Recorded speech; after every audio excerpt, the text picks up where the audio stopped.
Hi children, welcome back once again.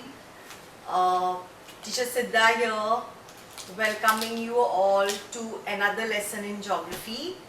So today we are doing the 6th chapter, that is Great Northern Plains, that is chapter 6 children. You can open your textbook. You can have a look at the Sangam children at Allahabad, where the river Ganga and the river Yamuna. It is called the Triveni Sangam. What is it called? The Triveni Sangam. So you can have a look at this beautiful picture where both the rivers are meeting each other. Next, have a look at river Padma, which flows from West Bengal. It goes to Bangladesh. And river Hooghly, you can see the lovely bridge there. So this West Bengal is situated on the banks of river Hooghly. So you can have a look at both the pictures, Padma and Hooghly. Next. Now we go to the next basin, that is Brahmaputra basin. Now the river originates in Tibet. Children, always remember that river Brahmaputra originates in Tibet, which is our ultimate neighbor. In Tibet, it is called Sangpo. And from Tibet, it comes to India through a state that is Arunachal Pradesh. I have told you this in the earlier video. And it is called Dihang. The people of Arunachal Pradesh call it Dibang, but we call it Dihang. So from Tibet, the river Brahmaputra enters India through Arunachal Pradesh and is called Dihang. Now, this river Brahmaputra flows through Assam and then it goes to Bangladesh. So from Assam, it goes to Bangladesh. So you see children how Pakistan and Bangladesh, these two neighbors are very ultimate neighbors. We share our borders, whatever, and how our rivers and the water also is shared by the people of these three countries. So that is Pakistan, India and Bangladesh. So now this river Brahmaputra originally flows through Assam and goes to Bangladesh. Main crops grown here are rice and jute. So main crop is rice and jute. And most of the time children, this river Brahmaputra gets flooded. Understood? So most of the states like Bihar, Assam, now recently the states are also flooded. The state of Bihar, the state of Assam is flooded in this season, in the rainy season.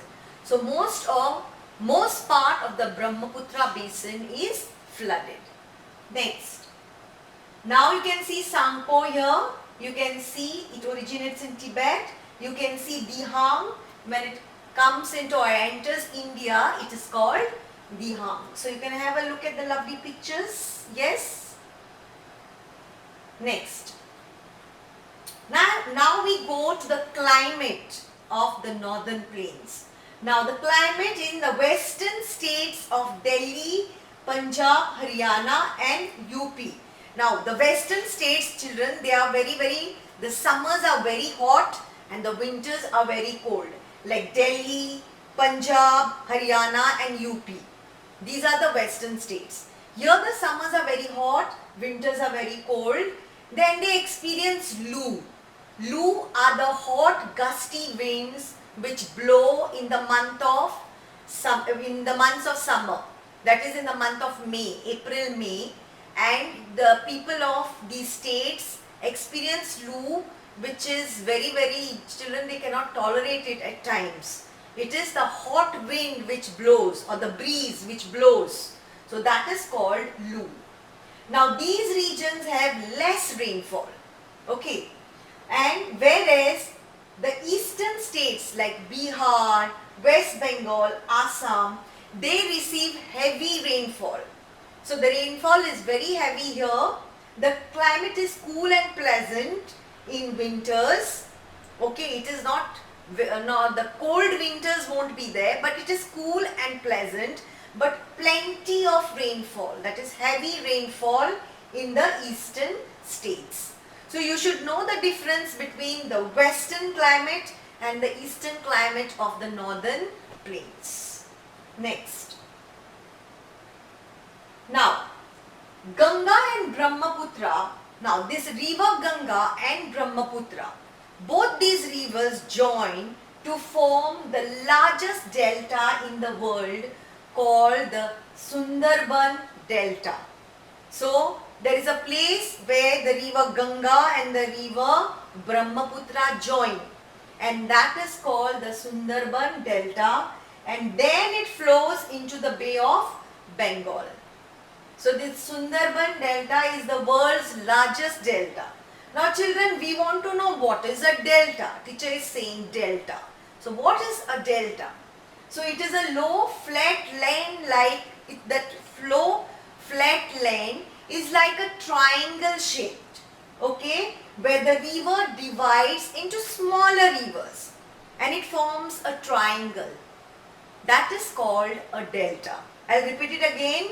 A low flat like land which forms a triangle and the river divides into smaller rivers. So it forms small rivers and forms the shape of a triangle.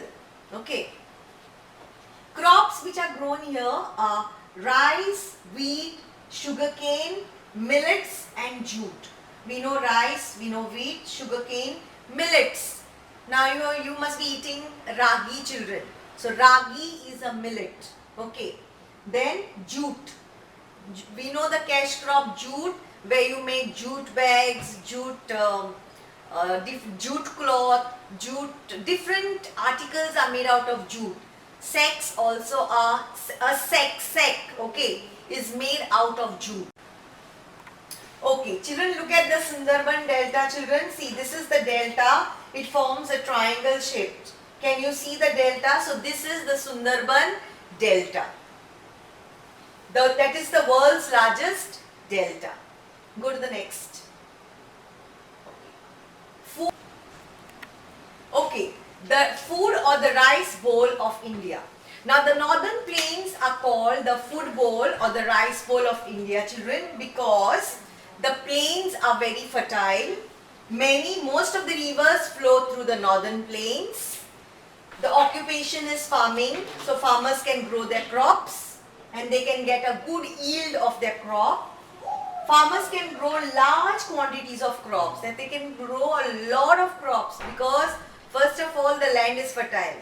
Second thing, the rivers bring a lot of water, and so that is the reason the northern plain is called the food bowl of India. Okay. Now in the plains are densely populated, means a lot of population. Population means a lot of people live in the plains, children, because they have a lot of facilities in the plain. First thing is good roads and railways and developed industries. That is, they have good network of roads, railways, airways, and they have good industries. That is a lot of IT industries, that is information technology industries, lot of factories, lots of different types of factories and different types of industries like telecommunications. All these are in the northern plains. So that's why the northern plains are called developed plains today. That is, a lot of industries are coming up in the northern plains. So we know why the northern plains are densely populated. Okay, so with this, children, I finish the chapter. I end the chapter on northern plains. Hope you enjoy it and see you very soon in the next video. Bye.